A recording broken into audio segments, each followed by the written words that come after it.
Salute, pre-gun salute. Rest in peace to one of our beloved soldiers, Fatman Scoop, passed away on stage up in Connecticut while he was performing. Rest in peace to Fatman Scoop. That's my brother. We go all the way back from before he even started his career. I remember when he used to come to the Mecca. I remember, y'all, me and Fatman Scoop go back, so I'm going to let y'all see one of the interviews that me and him did so that, I could send them out the right way before everybody else starts twisting it up saying they know him personally. So I'm going to air an interview that I did with my brother Fatman Scoop, right now. Sit back. If you subscribe, hit the notification bell. If you're not subscribed, hit the notification bell. If you're already subscribed, hit the notification bell. If you just subscribe, hit the notification bell. The key thing is the notification bell. And don't forget the like button. Don't cost you nothing. All right?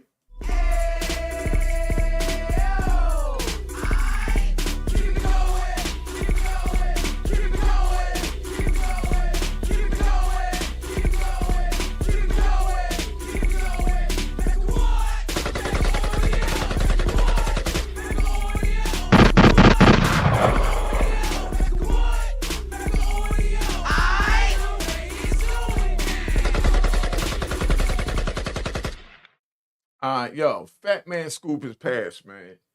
The city behind me is gonna miss this man. And I want to give a big rest in peace. And man, my sincere condolences. But I know you're gonna be up there, my brother Peter. Y'all gonna toss it up, aka Khalif. Y'all gonna do your thing. So, I'm not sad when our brothers leave to transform because we all meet up again later on. And he's going up there with my beloved brother that, passed back on October 1st, 1994. All right, two to the head. Just letting you know that this life is real. But he going to be up there partying with him, man. So, this where we at. Let's put it on the whole screen. We're going to show Fatman Scoop. This is how he broke it down when we did our last interview. So I'm blessing y'all with our last interview narrated. First of all, I want to give you your flowers. You are a legend in our town of Harlem. You did a lot. You did a lot when it came to that kind of work. You did a lot. There are people like myself that did a lot in music. There are people who, like Jamal Mashburn, who did their thing in sports. And, for what it is, whether it's illegal or illegal, you were a legend in what you did. And that just goes to the work that you put in. No matter what line of work you are in, there's work and there's hustle. And there are things that you have to do to get to a certain level, and you were able to do that. So I want to start with your story. Tell everybody about yourself, and then I'm going to just dig into some of the things that people in the street are going to want to know. Tell people a little bit about yourself. I came to this country when I was 7 years old. A little political war was going on down in Jamaica that led to the deadliest political war of our island's time in 1980.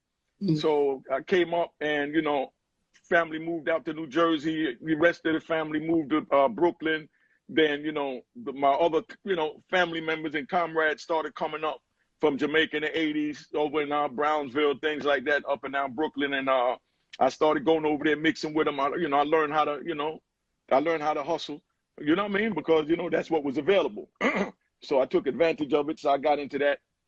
Over there, young age, little 10, 11 years old, stuff like that, doing me. And, I went to jail, came out, Went, and then, went up to Washington Heights, started, doing my thing up there, went down on 8th Avenue, started doing my thing. And then I just merged the two. And then I, opened up Club 2000, brought everybody, to come together as one up to Washington Heights where I was at. Because, I've been there since in the late 70s, from before crack cocaine. You know what I mean? You were there. Were you there before Washington Heights was known as the cocaine capital of the East Coast? Yeah, and I was up there during that time. I'm talking, 77, 78, when Disco Fever was open, T-Connection, Ecstasy Garage. I could go back, family, you know what I mean? Okay, we're going to get into that.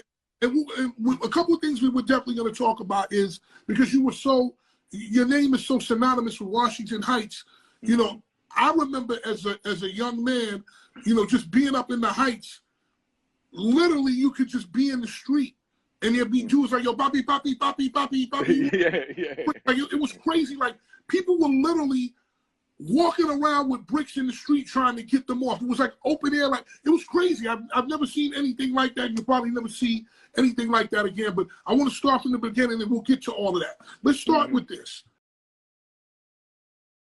Yo, check, right? I want to say this about Fatman Scoop. That's why I'm playing this, right? I'm going to give him his flowers. This is the best articulated question video interview that I've had since I've been home. There was nobody more articulate with their words than Fatman Scoop. Watch the way he articulate the words and he get real genuine answers out of me. I enjoyed this interview and I'm saddened that he has passed because we had made plans for him to do another full-length interview on me because, like I said, he's the most articulate verbally man that have sat down in front of me, all woman, to interview me. But I'm going to finish playing this. Watch the way he get into it now is why I'm doing this. So y'all see how, man, this touched me. Not only that he passed, but that we didn't get to sit down to do the full-length interview. You know, but I got some other footage that we did that I never aired that was just our bloopers, you know, us bugging, you know. All right. You're from Jamaica originally, right? Mm-hmm. Okay. One of the things, you know, in researching this and a little bit about you, I found out that you were actually related to Marcus Garvey. Yes, my grandfather and Marcus Garvey's grandparents is the same. You know what I mean? So, you know, the first cousins, you know, it's documented in the, you know, everything is documented. I got it in my video at Aurora in Harlem where I got my book at, you know what I mean? I got a video that I did 4 minutes depicting my life story in 4 minutes where I use actual court documents to substantiate who I am. You know what I mean? So, you know, like I said, you know, many people could talk about it, but only few people was it. You know what I'm saying? Right. And, you know? So being a direct descendant and family with Marcus Garvey, what did that do for you in terms of your mindset, in terms of things in Jamaica? How did that shape you? Well, that really was never even, you know, given to me until later in life. I was, you know, I just had the Garvey struggle, let's say. But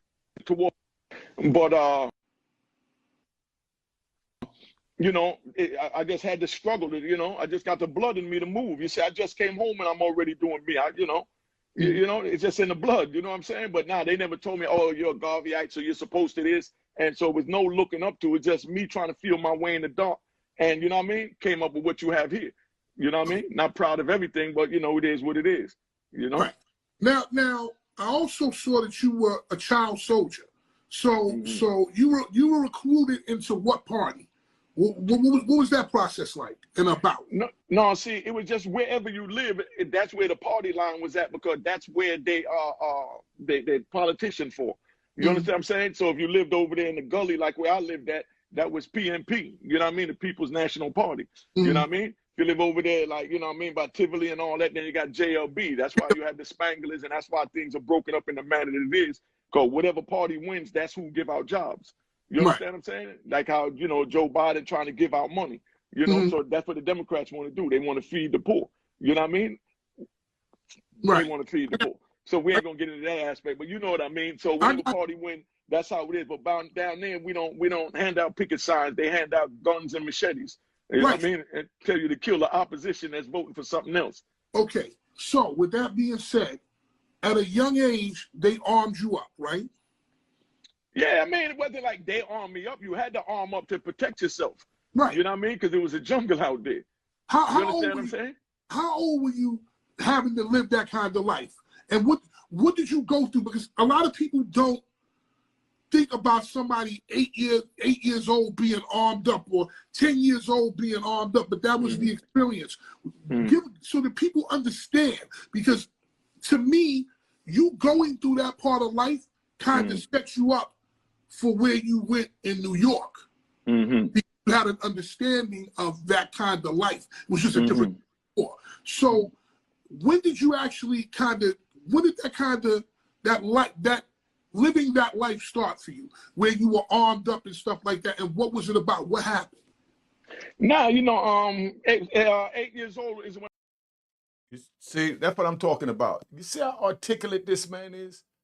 You see how he worded his questions to get to the heart of what he's saying, and he saw my confusion in the way he was introducing it, and then he vibed and twisted it to make it so I could understand it, and he got a genuine answer, and that's what I'm giving you. And again, my condolences to Fatman Scoop. That's what this video is about. All right. When I left the island, you know what I mean? So, but before that, that's where, you just had to defend yourself in the neighborhood the same way you defend yourself in Harlem or the Bronx or Brooklyn. During those times, back then it was just deadly. You understand what I'm saying? I mean, it was, you know what I mean? So that's why when Jamaicans came from Jamaica and migrated to America, that's why it was like dog eat dog world, take what you want. You know what I mean? There's a lot of vicious stories behind a lot of cases for men that's buried, upstate New York and in the feds and other places. You understand what I'm saying? That came up and bought that dog eat world that, I'm not going to really get into, but you know what I mean? So Well, we ain't even got to I don't want to even dwell on that, but that's a whole, The way that I look at it is like this. Yeah. Some of the best and most lethal criminals come from places where war is just a cost of doing business. One of my friends, Johnny A. Light, he was the main enforcer for the Gambino crime family. He grew up in Albania. Albania zone, and was a war zone from exactly time. So these are people who grew up in fighting, handguns, all of that kind of stuff. So it kind of made the transition, and they have that, even if they didn't do it, their family has it in their blood, so they learn it. That did going through that at a young age make your transition into the business and all of the other things associated with it easier? But does it make it easier? Does it make what easier? Just being able to hop into the drug business and crime. Yeah, because see, you got to remember. Listen, man, the secret to the streets, man, to give it to you 100% raw is you got to understand that death is akin to life. You know what I mean? So at any minute you could lose your life. You know what I mean? So if you're willing to gamble with the ultimate, which is your life, you understand what I'm saying? Then there's no way you're going to fail. You're going to barrel straight to the top, or you're going to lose your life. You understand what I'm saying? So if you're not scared to death and you just want to get to the top, you're going to push everybody and everything out the way. You know what I mean? And that's how I was, raised to, to get mines. You know what I mean? Whatever I want, I go for it.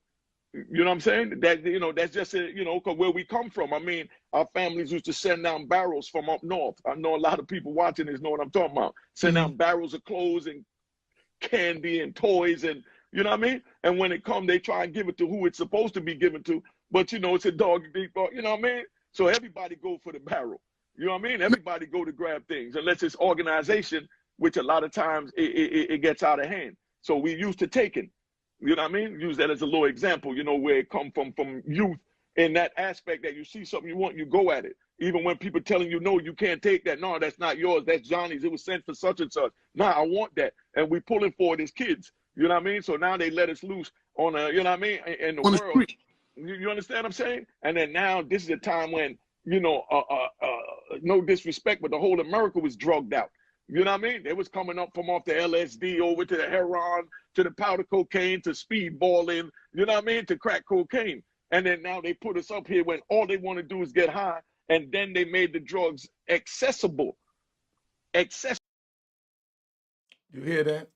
Made the drugs accessible. Pay attention to this. Don't fall into it. This is not to glorify anything. So this is our disclaimer. Just letting you know the history of what went on in New York City is what me and Fatman Scoop is talking about. So don't think that Fatman Scoop was just an entertainer that was just a fat man running up and down the stage screaming. And yes, he got the hype, movement from Unique Mecca Audio. He even says it, you know what I mean? For you, they're gonna jump out there, oh this, oh that. No. You know what I mean? All these interviews, these people give me my flowers and they speak on the different ways that I've changed the culture. Okay?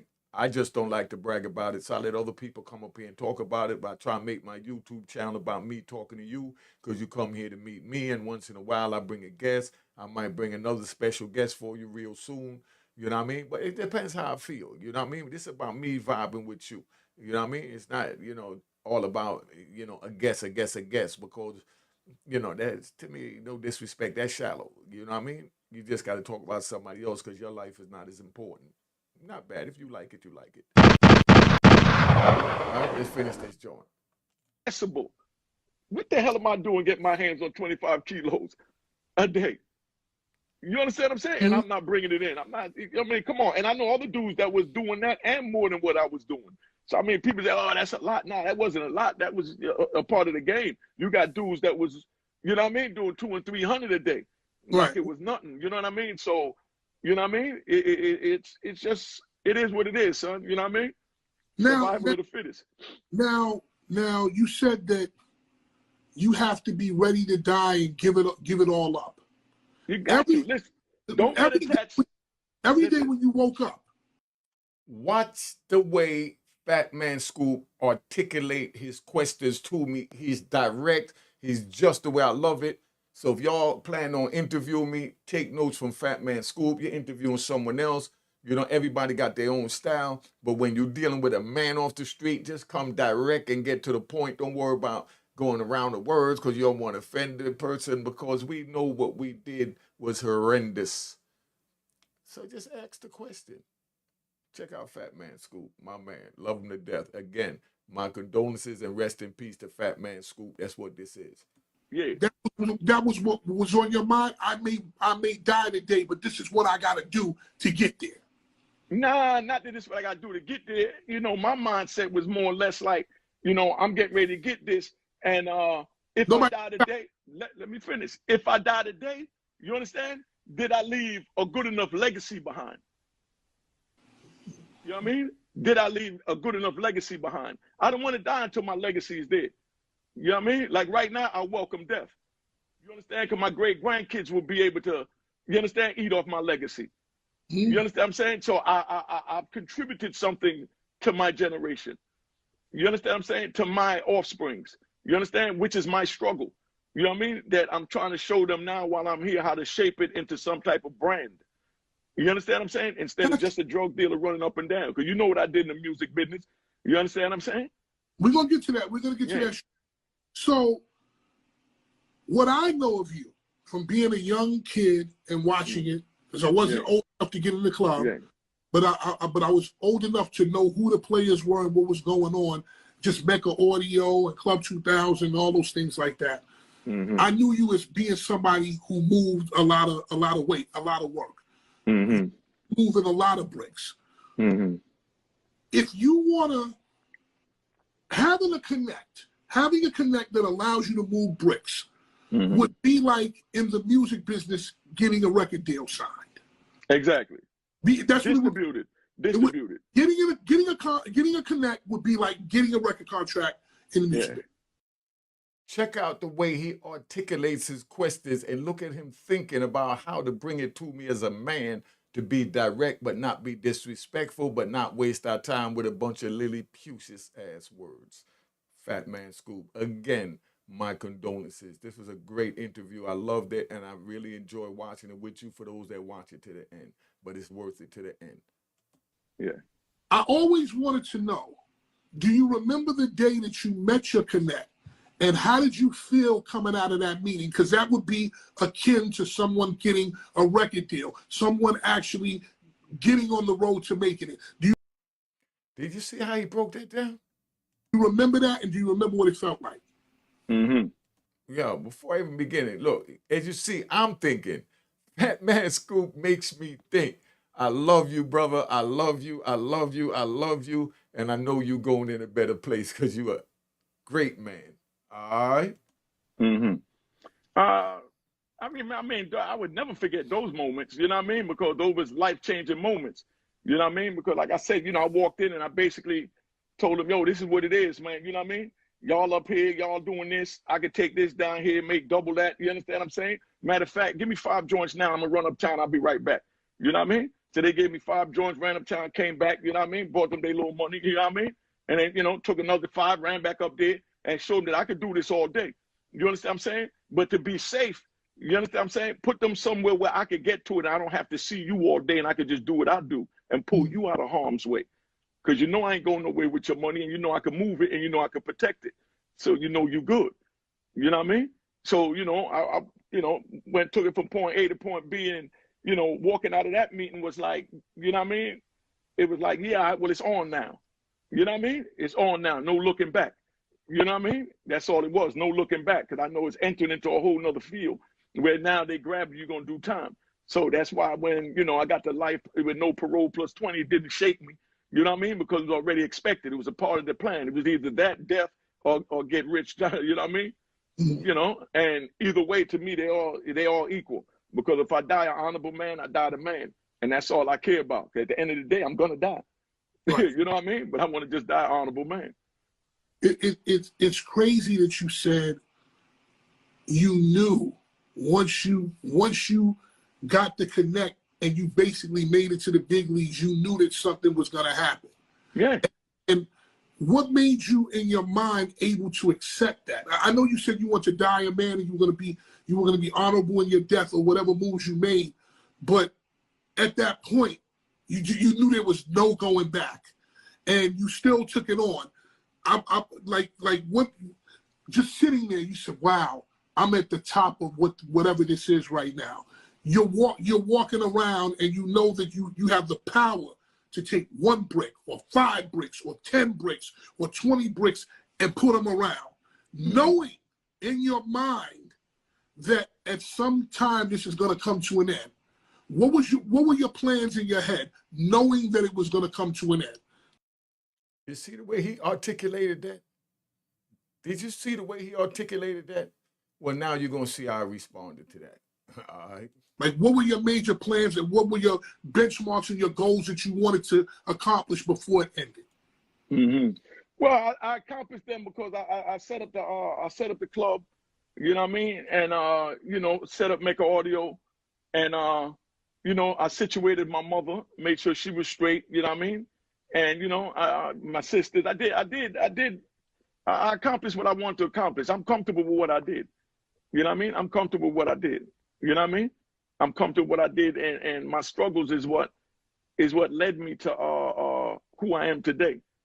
You understand what I'm saying? Mm-hmm. Is what led me who I am today. I mean, like I said, I ain't proud of everything, you know what I mean? But I survived everything. And that's the greatest. Hey, because I lost my brother in this. Ooh. My brother's dead. I got plenty of close friends, but I'm just letting you know I lost a blood brother in this. You know what I mean? You know? I mean, and that, you know, that was in the cards too. You understand what I'm saying? That was in the cards. You know what I mean? When you lose, of course we know that drugs and all of that is dangerous business. But when you lose a loved one, somebody close to you, your heart, how do you work that out in your mind? How do you work that out? Because it's a loss, it's painful, but it's to an extent part of the business. How do you rationalize that in your head? Like you said, it's a part of the game. You know what I mean? A lot of people should have ducked. You know what I mean? A lot of people should have ducked that didn't duck. You know what I mean? It's a part of the game. That's why I said I survived. You understand what I'm saying? I mean, you know, I love my brother. I mean, you know what I mean? More than anything. But like I said, I know it's a part of the game. I was bred different. You know what I mean? I wasn't bred to cry over spilled milk. You know what I mean? And yeah, spilled milk. You know what I mean? When I die, that'll be spilled milk because that's a part of life. You know what I mean? Shit happens like milk spills. You die.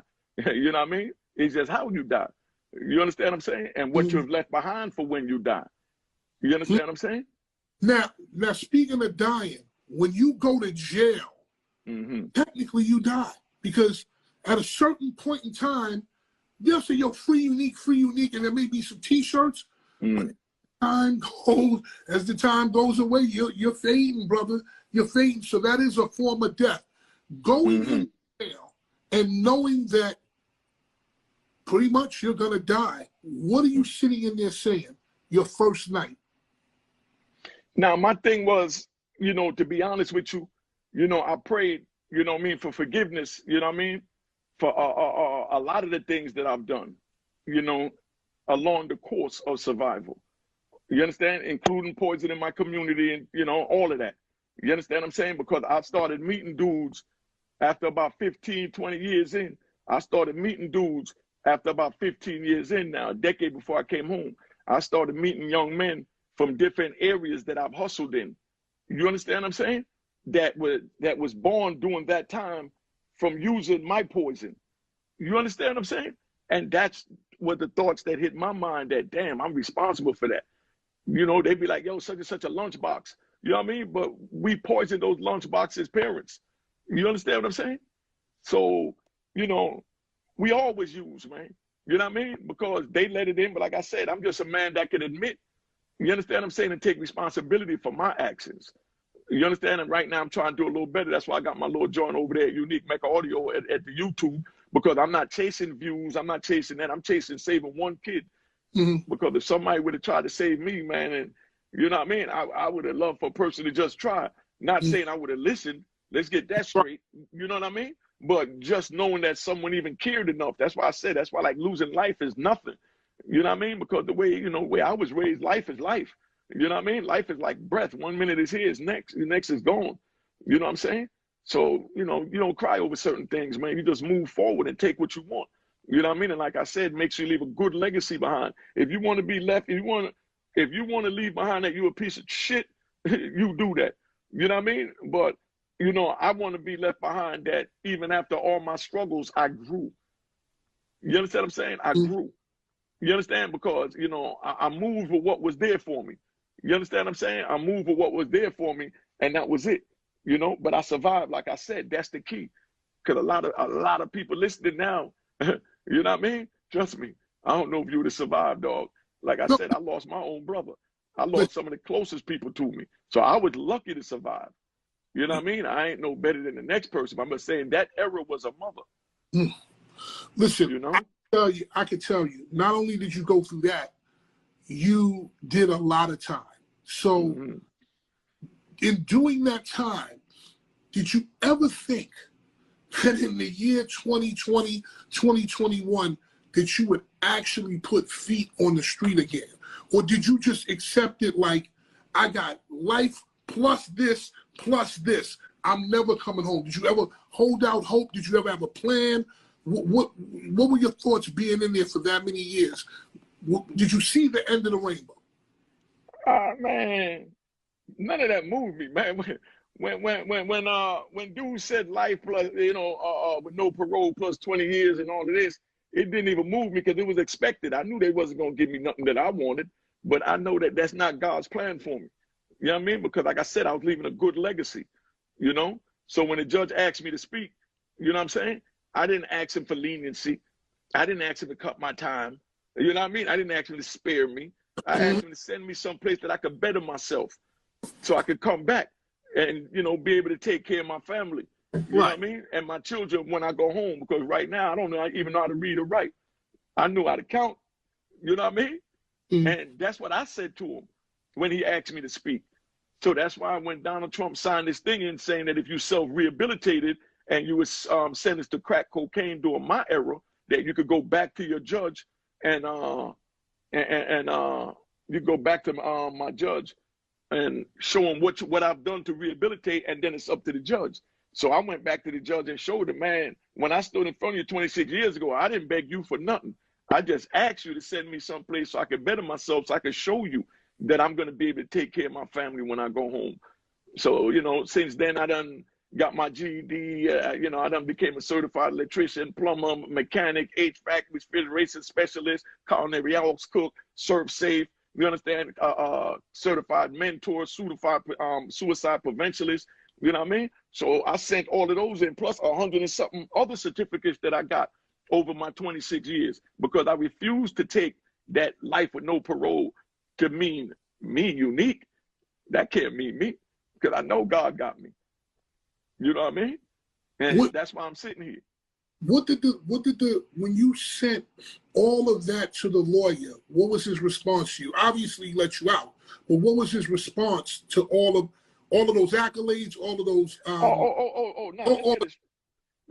let's get it straight. I done went through quite a few lawyers that said, nigga, is you stupid? You know who you are. You know how much drugs you sold. You know how much havoc you caused in this country. They're never putting you back out there. They don't care what you're doing here. None of that don't mean nothing. You know what I mean? That's all right. Well, get out the way. Let me find somebody that got faith in where I'm at then. And this went on for years, for decades, with them saying, I can't touch you. When I put in for the clemency, they were like, man, yo, do you see your record? I had a rap sheet last time. I've been since the 70s. I've been a screw up. You understand what I'm saying?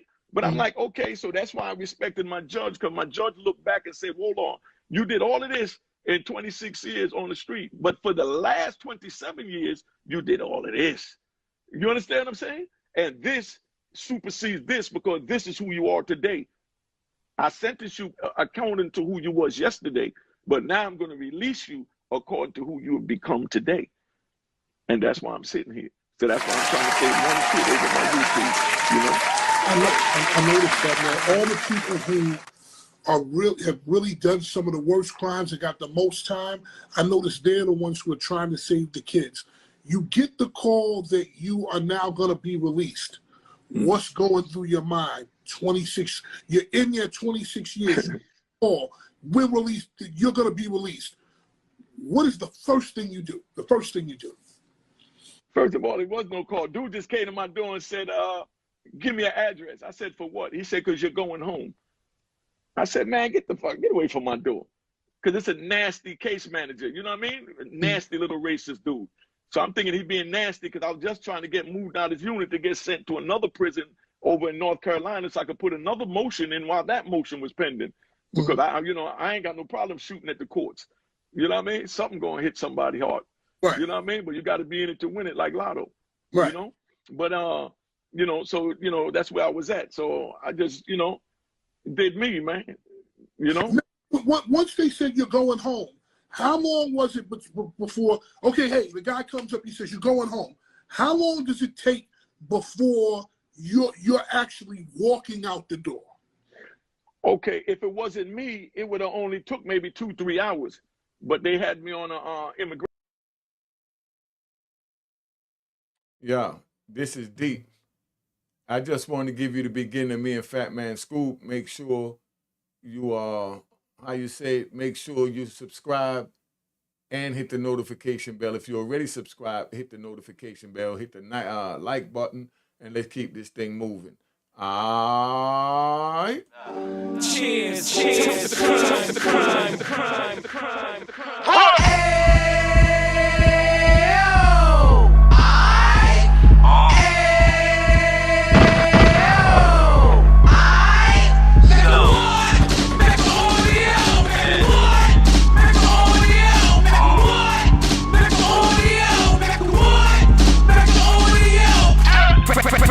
Can of 26, back on the strip, getting back in the mix. What he mentions is a gift. You stand up 10 toes down, and I suggest you pay attention to this. Take a little gully posse and put it in home. You cut from the bottom, came up from the bottom. Drop the book, you should go and get it. An Instagram page and a YouTube, you can go and visit. Then you can consider yourself linked in. Sit front row and get juice from a kingpin. I went through it, so you ain't gotta go do it. Did not pay attention, was stupid. Talking about a man that probably put your grandfather on. Probably the reason that him and your grams got along. A man that generated millions on the block. Did his time, never swilling to the cops make the audio.